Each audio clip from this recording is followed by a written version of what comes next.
Sesetengah orang berpendapat memasak adalah sesuatu yang merumitkan. Tetapi bagi mereka yang gemar memasak, aktiviti ini memberi satu kepuasan.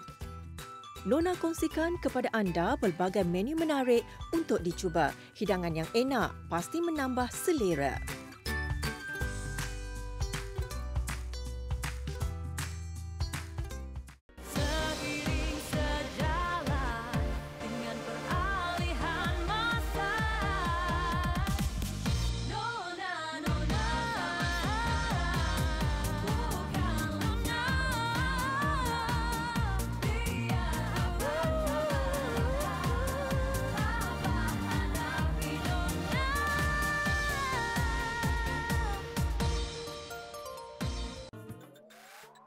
Pernah bekerja sebagai jurutera petroleum, kini wanita ini aktif mengendalikan saluran YouTube-nya dengan berkongsi pelbagai masakan tradisional, moden sehingga menu yang tular. Hai, Assalamualaikum. Saya Hidayah Sazli daripada YouTube channel Lima Nipis dan hari ini saya nak share resepi nasi ayam clay pot.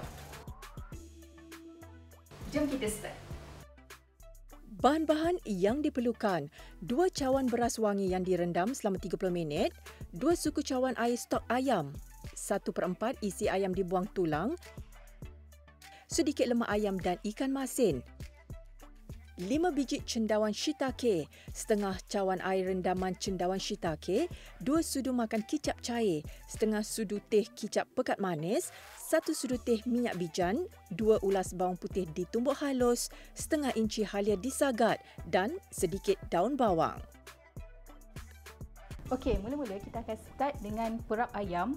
Ini ayam yang saya dah potong kecil-kecil dan sekarang kita perap ayam dengan cendawan shiitake yang dah direndam, sedikit halia, sedikit kicap pekat manis, kicap cair, minyak bijan dan tepung jagung.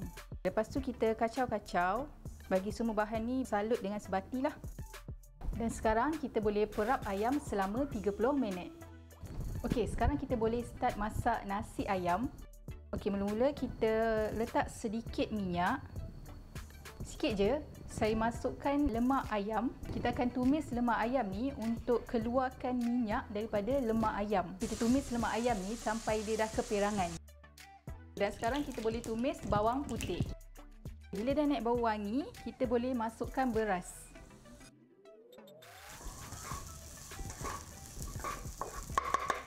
Okey, bila dia dah agak kering macam ni, kita boleh tutup api ya. Okey, so sekarang kita dah boleh start masak kita punya nasi dalam kita punya clay pot. Masukkan beras yang sudah ditumis tadi di dalam periuk bersama air stok ayam dan air rendaman cendawan shiitake. Kacau sebati, masak dengan api sederhana. Dan kita tutup. Dan sekarang kita biarkan sampai dia mendidih dan sedikit kering dalam 3 ke 5 minit macam tu. Sekarang dah cukup 3 ke 5 minit. Okey, kita boleh nampak air dia dah kering. Kita boleh tutup api dulu dan kita terus masukkan ayam dan cendawan yang kita dah perap tadi. Lepas tu kita letak sedikit ikan masin ataupun ikan kering. Kemudian tuang sedikit minyak di sekeliling periuk bagi mengelakkan nasi berkerak di bahagian bawah. Tutup dan biarkan masak dengan api yang perlahan. Okey, dah cukup 20 minit. Kita boleh buka.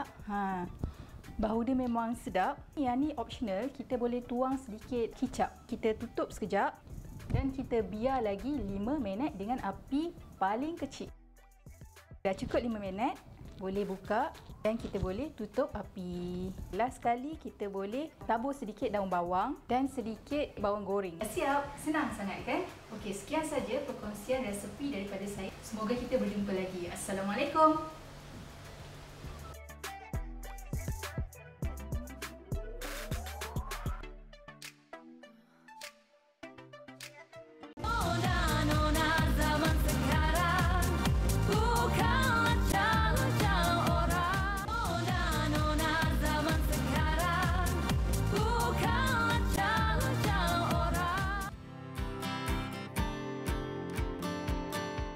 Assalamualaikum, hai semua penonton Nona. Saya Nazatul Fairuz dari Orang Lapar akan masak menu menarik hari ini.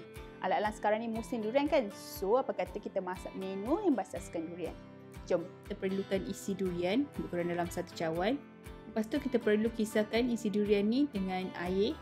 Kalau isi durian tu dah lembut, kita boleh terus kisarkan dengan semua bahan-bahan yang lain.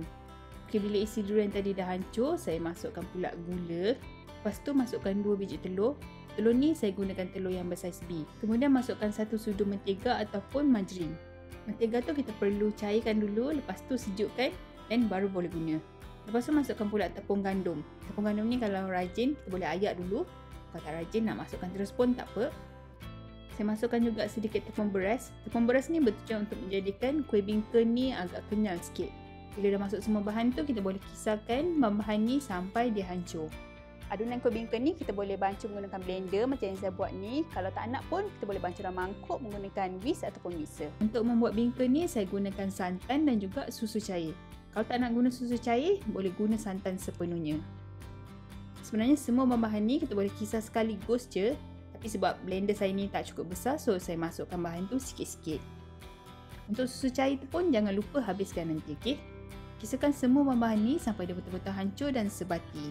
Okey, kalau nak warna bingka ni lebih menarik dan menyerlah, kita boleh letakkan sedikit pewarna kuning.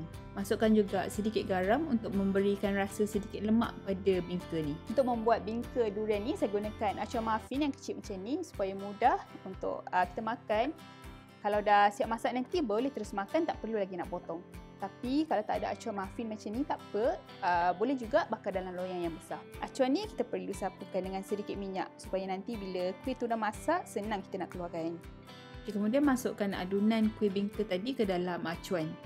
Adunan bingka ni kita boleh letak hampir penuh sebab adunan ni dia tak akan kembang sangat pun masa kita bakar nanti. Bahagian atas ni pula saya taburkan juga dengan sedikit bijan. Boleh gunakan bijan putih ataupun bijan hitam. Tapi kalau tak suka bijan tak apa, tak letak pun tak apa. Okey, adunan kuih bingka saya pun dah siap. Sekarang saya nak bakar. Tapi sebelum bakar tu jangan lupa panaskan oven dulu lebih kurang dalam 10 minit. Bila oven dah panas, baru kita boleh bakar. Dah siaplah saya punya bingka durian. Ataupun ada juga orang panggil kuih ni sebagai kuih bakar. Selalunya kuih bingka ni saya suka atas tu lebih garing sikit. So kalau korang nak extra garing kat bahagian atas tu, masa bakar 5 minit terakhir tu kita boleh tukar pada api atas saja. Tapi jangan lupa tengok-tengok sebab takut nanti rentung pula. Bila dia siap bakar tu, permukaan atas kuih ni dia memang agak mendap sikit. Tapi jangan risau, dia punya rupa memang macam tu. So jangan menangis ataupun jangan sedih kalau tengok kuih tu agak mendap sikit lepas kita bakar. Untuk satu adunan yang saya buat ni, saya dapat lebih kurang dalam 16 biji kuih.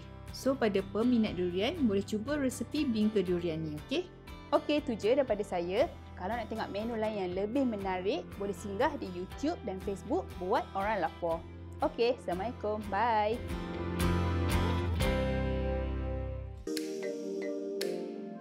Berusia 23 tahun, Rozana Muhammad Hamidi gemar berkongsi pelbagai resepi unik di akaun YouTube-nya sejak 4 tahun lalu. Gadis muda yang berasal dari Batu Kurau Perak ini sentiasa menggunakan peralatan dan cara orang lama dalam menyediakan hidangannya. Hai, Assalamualaikum. Saya Rosette dari YouTube channel Rosette TV. Hari ini saya nak berkongsi resepi berasaskan tempoyak. Kalau kita pergi Pahang, tak sah kalau kita tak berkena gulai tempoyak. So, hari ini saya nak berkongsi resepi udang tempoyak petai atau boleh dipanggil tempoyak udang petai versi Perak. Okey, jom kita start. Ini bahan-bahannya: udang, semestinya kena ada tempoyak, cili padi hijau, cili padi merah dan bawang besar kena tumbuk, kunyit hidup yang telah ditumbuk. Petai, tips nak bagi petai tak berbau sangat bila kita makan, saya akan rebus sekejap. Bahan istimewa ada pucuk ubi. Pucuk ubi ni saya dah rebus dan hiris. Panaskan minyak secukupnya. Masukkan bahan yang telah tumbuk. Masukkan kunyit hidup yang telah tumbuk. Masak cili sehingga garing. Kemudian masukkan pula pucuk ubi yang telah direbus. Biarkan seketika.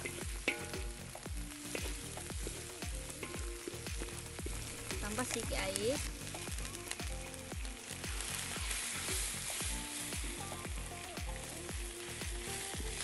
Bila dah mendidih, masukkan tempoyak. Gaulkan sehingga naik minyak dan pastikan tempoyak larut sepenuhnya. Setelah mendidih, masukkan pula udang dan petai. Bagi mereka yang gemar berkuah, boleh tambahkan air mengikut selera masing-masing. Sedia untuk dikacau. Biarkan udang masak seketika.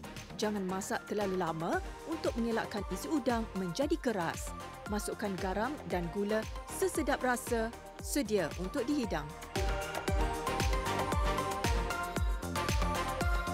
Akhir sekali, taburkan dengan sedikit daun kunyit yang telah diiris.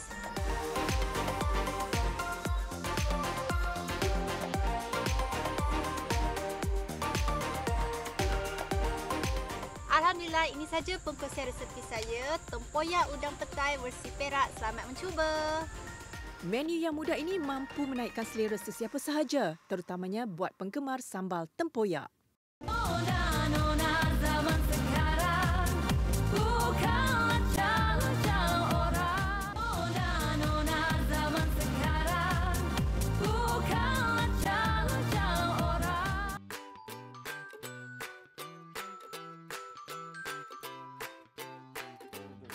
Seperti teh, kopi ditanam di pelbagai tempat di dunia. Oleh itu, terdapat banyak jenis biji kopi yang dihasilkan dengan ciri-ciri yang berbeza. Kopi juga boleh dicampur dengan ramuan lain untuk dijadikan pencuci mulut. Hai, saya Sarah Jana, head baker dan juga pemilik tunggal kepada Devan Lebih. Hari ini saya nak kongsikan satu resepi pembuatan kek tanpa menggunakan sebarang oven ataupun mixer. Jom kita tengok. Jadi pembuatan kek yang kita nak buat hari ini adalah crepe cake. Crepe cake ini sangat popular di Itali. Jadi bahan-bahan yang diperlukan untuk penghasilan crepe adalah gula caster, butter yang telah dicairkan, 6 biji telur, tepung kek, susu dan juga kopi. So, mula-mula kita masukkan melted butter dan juga gula caster. So melted butter tu agak suam, dia akan mencairkan gula ni lah. Kopi.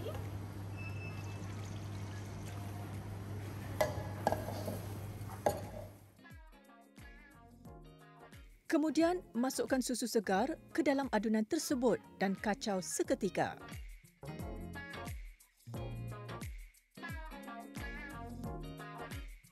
Enam biji telur juga dimasukkan satu persatu sebelum memasukkan tepung kek yang telah diayak.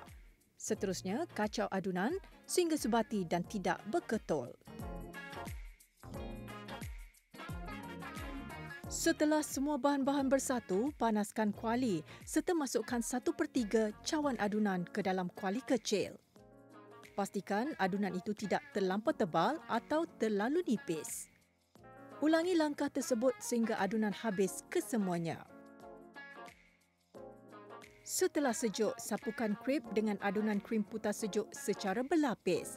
Lapisan dibuat bertingkat mengikut ketinggian yang diinginkan. Setelah itu, salutkan sekeliling lapisan crepe dengan lebihan krim putar sehingga menutupi keseluruhan kek.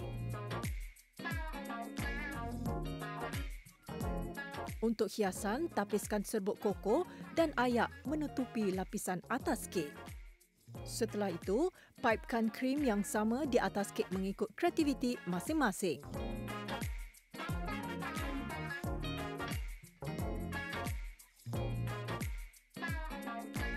Akhir sekali, tambah hiasan kek mengikut cita rasa anda.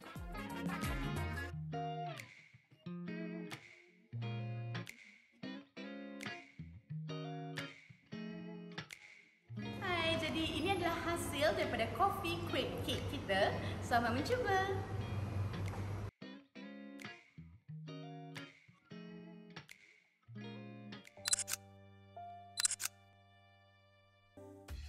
Mula berkongsi pelbagai resepi menarik di akaun sosialnya tahun lepas, Nur Hayati Abdullah, 54 tahun, tidak menyangka perkongsian di laman Instagramnya mampu meraih 50,000 pengikut dalam masa 6 bulan sahaja. Hai, Assalamualaikum. Saya Hayati Abdullah, lebih dikenali dengan nama Kak T. Hari ini Kak T nak share satu resepi yang agak rare di mana asal-usulnya adalah daripada keturunan diraja Thailand. Menu ni dinamakan mi krok. Ini adalah bahan-bahannya.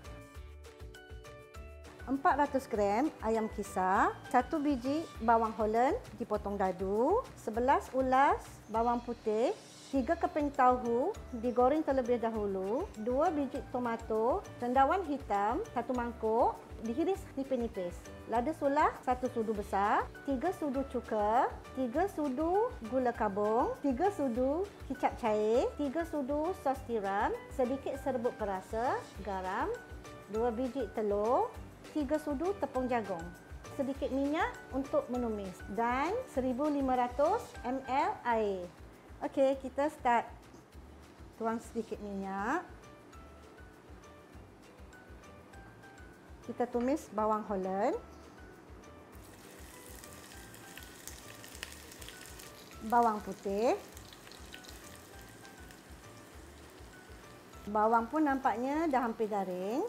Kita dah boleh masukkan ayam kisar ya.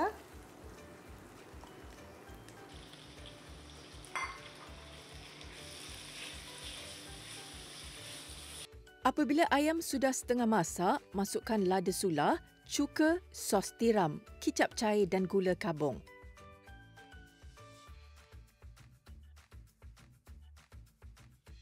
Kacau sebati. Biarkan sehingga isi ayam masak sepenuhnya. Okey, ayam pun dah masak. Kita masukkan air ya. Masak kuah sehingga mendidih. Kemudian, masukkan pula tomato, tahu dan hirisan cendawan hitam.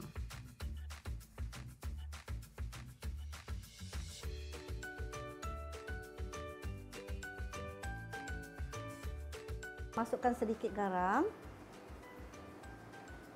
Sedikit serbuk perasa dan tepung jagung untuk memekatkan kuah ya. Tuangkan telur sedikit demi sedikit. Kacau perlahan-lahan bagi mengelakkan tekstur kuah menjadi berketul dan supaya telur tidak terlalu hancur. Okey, kuah kita dah siap ya. Sekejap lagi kita siapkan bahan-bahan untuk bihun pula. Okey, ini adalah bihun. Bihun ni tak perlu dicuci. Terus digoreng di dalam minyak yang betul-betul panas dan dalam minyak yang banyak. Supaya bihun ini akan kekal kerangupannya. Proses menggoreng bihun juga perlulah dilakukan sedikit demi sedikit supaya bihun dapat mengembang dan rangup ketika diangkat. Mi krok ni kalau makan tak sahlah kalau tak ada lada jeruk. Sekarang ni Kak T nak tunjuk cara-cara untuk buat cili jeruk ya. Kita hiris, jangan terlalu nipis dan jangan terlalu tebal ya. Sedikit garam. Sedikit gula. Dan juga cuka ya. Gaul-gaul dan biarkan dia mesra ya. Cili jeruk ni seelok-eloknya dibuat semalaman. Lagi sedap, lagi terasa dia punya perapannya. Okey, mi krok sudah siap masak. Sekarang ni kita hidang ya. Hidangkan bersama daun bawang, bawang goreng, sos masam manis Thai serta cili jeruk yang telah diperap tadi. Krok kita dah siap. Nampak sedap kan? Selamat mencuba. Tekstur mi yang rangup bersama kuah dengan rasa asli Thai memang menyelerakan. Tidak hairanlah menu Thailand ini bukan sahaja digemari oleh masyarakat tempatan, malah menjadi pilihan rakyat Malaysia.